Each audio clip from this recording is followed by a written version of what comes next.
नमस्कार दोस्तों, आपके अपने YouTube चैनल उत्कर्ष शैलेंद्र रावत सर की ऑनलाइन क्लास में एक बार पुनः आप सभी का स्वागत है। और आज के इस क्लास वीडियो के अंतर्गत मैं आपके सामने लेकर आ गया हूं सुपरवाइजर का बहुत ही शानदार पेपर। महिला सुपरवाइजर का पेपर है, 2015 में ये पेपर हुआ था और इस प्रश्न पत्र को मैं आपके सामने हल करा रहा हूं।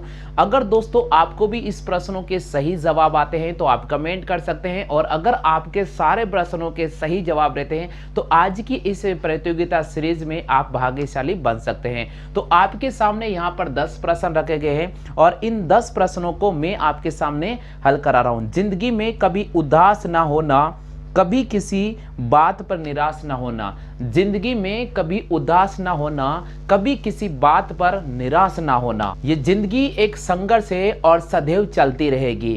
ये जिंदगी एक संघर्ष है और सदैव चलती रहेगी।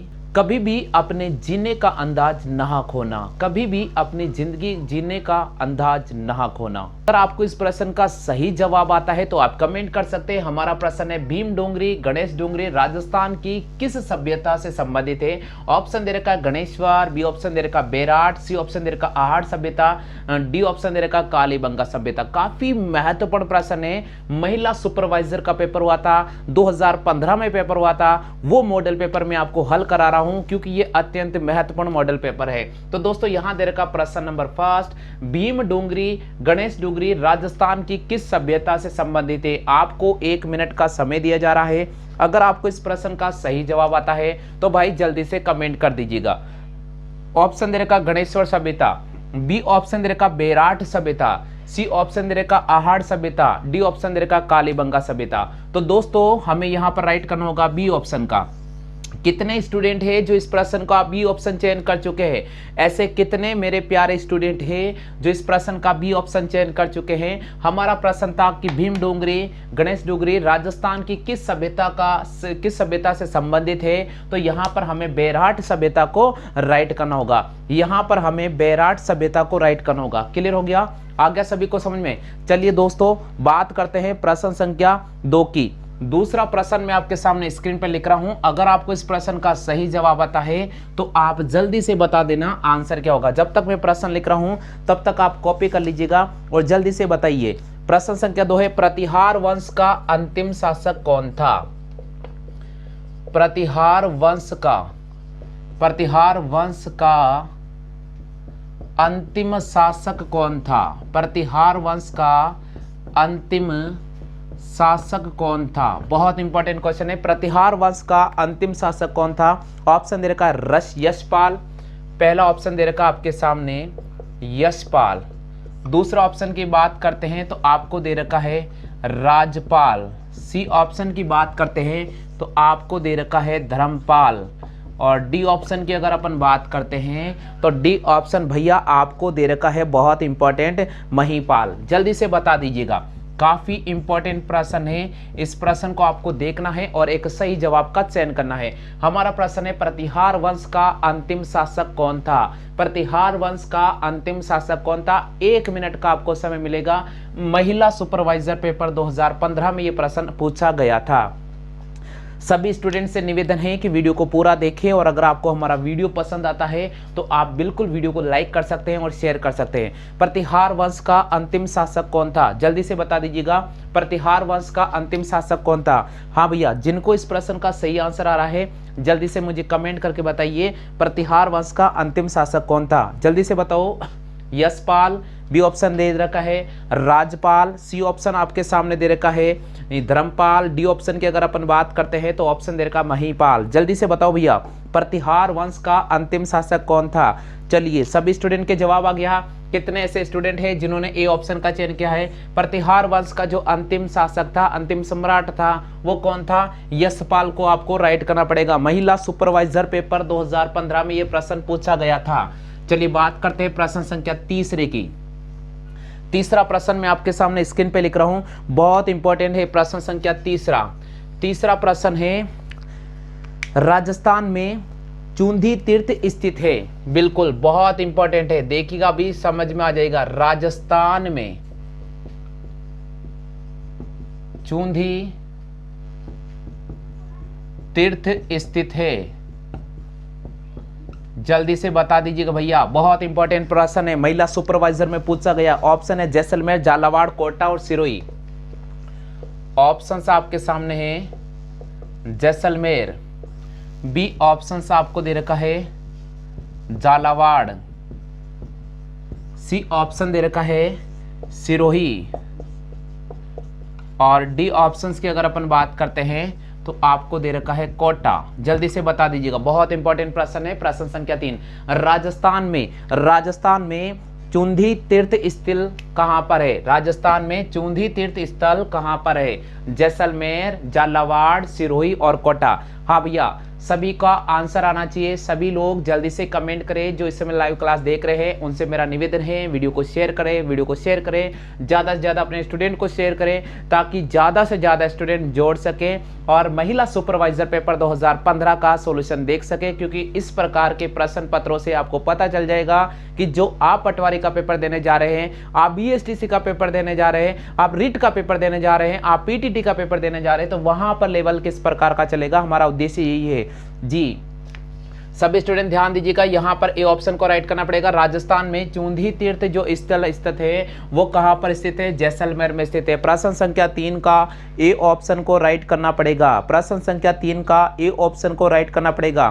चलिए बात करते हैं प्रश्न संख्या 4 की। चौथा प्रश्न मैं आपके सामने लिख रहा हूं, जल्दी से बताना। प्रश्न संख्या 4, प्रश्न संख्या 4 है राजस्थान प्राच्य विद्या प्रतिष्ठान स्थित है। राजस्थान प्राच्य विद्या प्रतिष्ठान स्थित है। बहुत महत्वपूर्ण प्रश्न है, बिल्कुल जल्दी से बता दीजिए। राजस्थान प्राच्य विद्या प्रतिष्ठान स्थित है, बिल्कुल जयपुर, जोधपुर, बीकानेर, उदयपुर। ऑप्शन दे रखा है जयपुर, बी ऑप्शन दे रखा है जोधपुर, सी ऑप्शन दे रखा है बीकानेर, डी ऑप्शन दे रखा है उदयपुर। जल्दी से बता दीजिएगा इस प्रश्न का सही जवाब क्या होगा। बिल्कुल राजस्थान प्राच्य विद्या प्रतिष्ठान कहां पर स्थित है भैया? राजस्थान प्राच्य विद्या प्रतिष्ठान कहां पर स्थित है? अगर आपको आता है तो जल्दी से कमेंट कर दो भैया, जल्दी से कमेंट कर दीजिएगा। बहुत इंपॉर्टेंट प्रश्न है, बहुत इंपॉर्टेंट प्रश्न है। चौथा प्रश्न जल्दी से बताओ, कितने स्टूडेंट है जो इसका आंसर बी लेकर आ रहे हैं? कितने स्टूडेंट है जो इसका आंसर बी राइट कर रहे हैं? बिल्कुल बी सही जवाब है। राजस्थान प्राच्य विद्या प्रतिष्ठान कहां पर स्थित है? जोधपुर में स्थित है। कहां पर स्थित है? जोधपुर में स्थित है। चलिए भैया अगला प्रश्न बहुत इंपॉर्टेंट है, महिला सुपरवाइजर का प्रश्न मैं आपको हल करा रहा हूं, बहुत इंपॉर्टेंट है। प्रश्न संख्या 5 की बात कर रहे हैं। 5वां प्रश्न मैं आपके सामने लिख रहा हूं, बहुत इंपॉर्टेंट है। देखते हैं कि आज की इस प्रतियोगिता में कौन बनता है सुल्तान जी। प्रश्न संख्या चौथा, प्रश्न संख्या चौथा आपके सामने लिख रहा हूं। प्रश्न संख्या चौथा में आपके सामने लिख रहा हूं। हाँ सभी स्टूडेंट ध्यान दीजिएगा, सभी स्टूडेंट ध्यान दीजिएगा। वीडियो को शेयर करें भैया, वीडियो को शेयर कर दीजिएगा। 5वां प्रश्न है भैया, ध्यान रखना थोड़ा। 5वां प्रश्न है, प्रश्न संख्या 5 की बात करें। वीडियो को शेयर कर दिया सबने? चलो प्रश्न नंबर 5 गीधड़ नृत्य संबंधित है। प्रश्न संख्या 5 है गीधड़ नृत्य संबंधित है। गीधड़ नृत्य संबंधित है, बिल्कुल कौन से क्षेत्र से संबंधित है? 4 ऑप्शंस आपको मिल रहे हैं, ढूंढाड़ क्षेत्र, मेवाड़, शेखावाटी।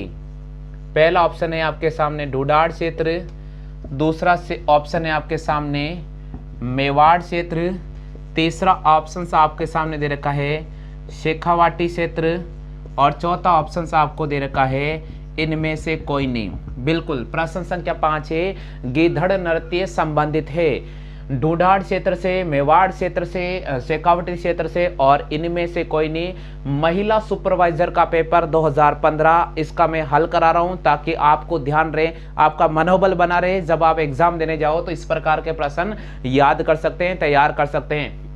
आपको पता होगा राजस्थान के जितने भी नृत्य है उनसे संबंधित एक प्रश्न बनता है, राजस्थान में जितने भी सभ्यता है उनसे संबंधित एक प्रश्न बनता है, राजस्थान में जितने भी महल है उनसे संबंधित एक प्रश्न बनता है, राजस्थान में जितने भी दुर्ग हैं उनसे संबंधित 2 से 3 प्रश्न बनते हैं। तो ये जो टॉपिक मैं आपको करा रहा हूँ, इसके अलावा भी इन चैप्टर वाइज टॉपिक करा रहा हूँ, उनका ध्यान रखिएगा, उनका अध्ययन करते रहिएगा। जल्दी से बताओ भैया।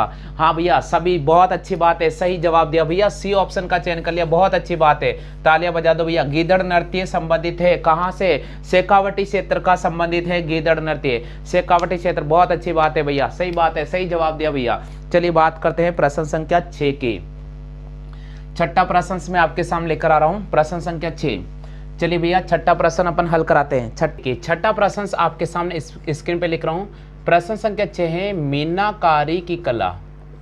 मीनाकारी की कला राजस्थान में सबसे पहले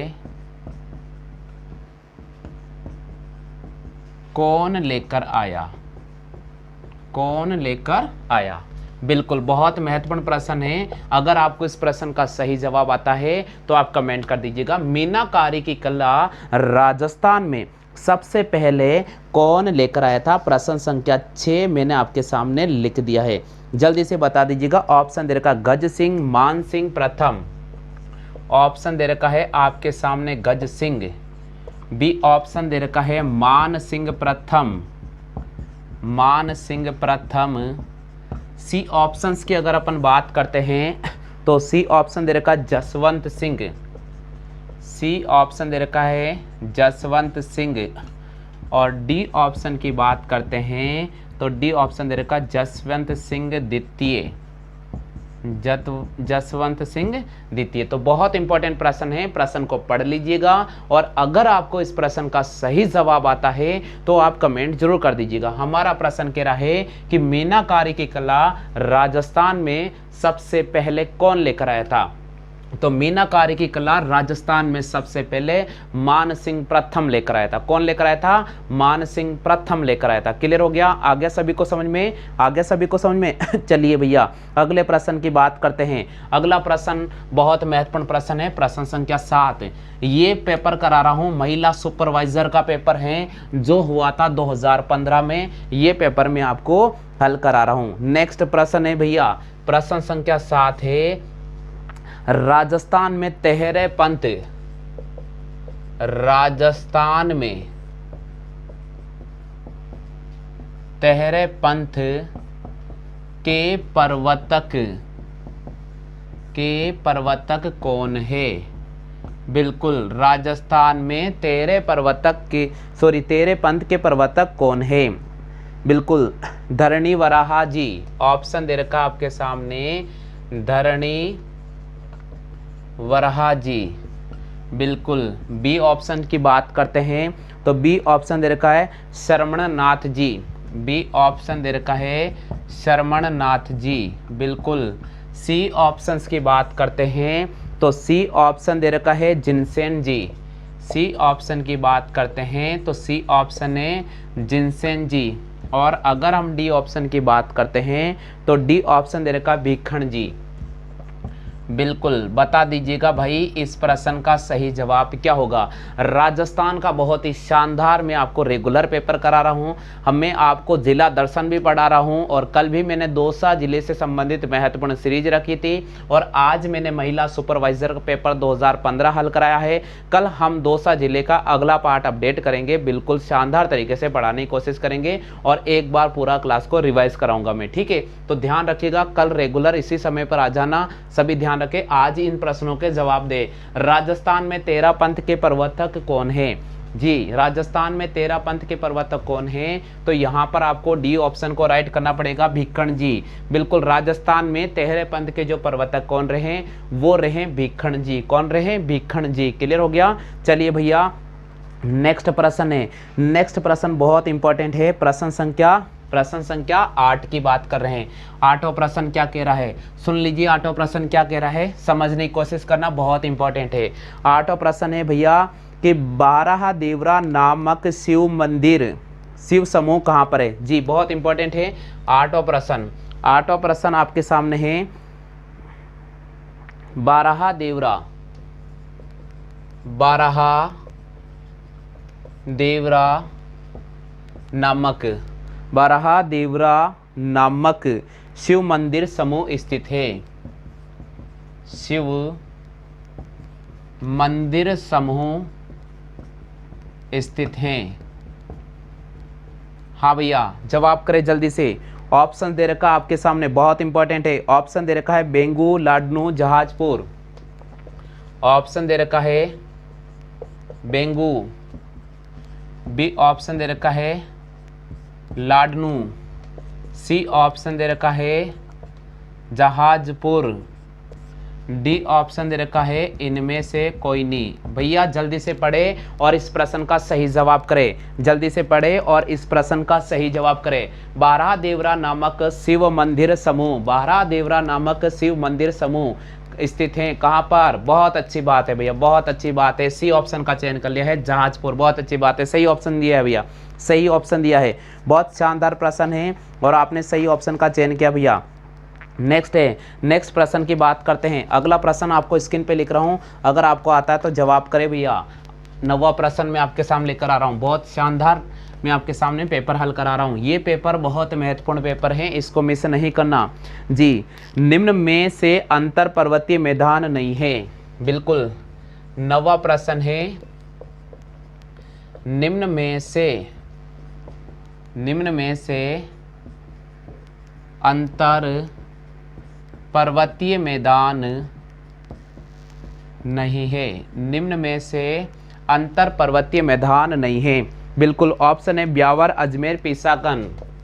ऑप्शन है भैया ब्यावर, बी ऑप्शन है अजमेर, सी ऑप्शन दे रखा है पीसागन, बिल्कुल। और डी ऑप्शन की अगर अपन बात करते हैं तो डी ऑप्शन दे रखा कपासन, बिल्कुल। निम्न में से अंतर पर्वतीय मैदान का हिस्सा नहीं है। ऐसा कौन सा क्षेत्र है जो अंतर पर्वतीय मैदान का हिस्सा नहीं है? तो भैया ब्यावर तो है, अजमेर भी है और यहाँ पीसागन भी आता है अंतर पर्वतीय मैदान का क्षेत्र, बट यहाँ पर कपासन नहीं होगा। तो यहाँ पर हमें डी ऑप्शन को राइट करना पड़ेगा। क्लियर हो गया? आ गया सभी को समझ में? चलिए भैया बात करते हैं प्रश्न संख्या 10 की। 10वां प्रश्न मैं आपके सामने लेकर आ रहा हूं, आप बताइए इस प्रश्न का आंसर क्या रहने वाला है। 10वां प्रश्न भैया कमेंट करो जल्दी से। अरावली प्रदेश का भाग नहीं है। 10वां प्रश्न है, अरावली प्रदेश का भाग नहीं है, बिल्कुल। महिला सुपरवाइजर का पेपर 2015 हल करा रहा हूं। आबू खंड, अलवर खंड, जयपुर खंड। ऑप्शन दे रखा है आबू खंड, बी ऑप्शन दे रखा है अलवर खंड, सी ऑप्शन दे रखा है अजमेर खंड,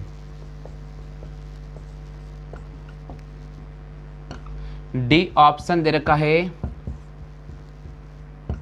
विंध्य खंड। बिल्कुल जल्दी से बता दीजिए, जल्दी से बता दीजिएगा। प्रश्न संख्या 10 सभी स्टूडेंट कमेंट करें। प्रश्न संख्या 10 स्क्रीन पे नजर आ रहा है। महिला सुपरवाइजर का पेपर 2015 में हुआ था, यही पेपर मैं आपको हल करवा रहा हूँ। बहुत इंपॉर्टेंट क्वेश्चन है जी। अरावली प्रदेश का भाग नहीं है, आबू खंड, अलवर खंड, अजमेर खंड और विंध्य खंड। तो हमें यहाँ पर जवाब करना पड़ेगा डी ऑप्शन को। किसको जवाब करना पड़ेगा? डी ऑप्शन को।